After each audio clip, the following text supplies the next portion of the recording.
17 ఏళ్ల వయసులో, అప్పటికి 7 సంవత్సరాలు ఈ పరిస్థితుల్లో ఒక ఇంటి ముందు కుటుంబ ప్రార్థన జరుగుతుంటే అక్కడికి వెళ్ళి కూర్చున్నాడు.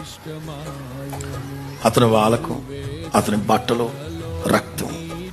వీడెవడో పిచ్చోడు ఉన్నట్టున్నాడు, చెప్పులు దొబ్బేయడానికి వచ్చాడేమోనని అత్యవసరంగా వాడు ప్రార్థన ఆపేసి ఎలా ఎలా చాపలాగేసి అదిగో అలా ఆబడి వెళ్తున్నాడు. ఎక్కడికి వెళ్తున్నారో తెలియదు. ఆ నెల్లూరు నడి బజార్లో అలా వెళ్తుంటాడు. ఎంతండి? ఫ్రాక్షన్ ఆఫ్ సెకండ్స్, రెప్పపాటు అంతే. ఒక వెలుగు వెలిగింది ఆయన మీద, ఒక్క వెలుగు వెలిగింది. ఇట్లా జస్ట్ ఒక వెలుగు అట్లా వెలిగింది. అప్పటి వరకు మెంటల్ కాదు, మైండ్ కాస్త టక్కని స్థిరపడి వెంటనే ఇల్లు గుర్తొచ్చింది.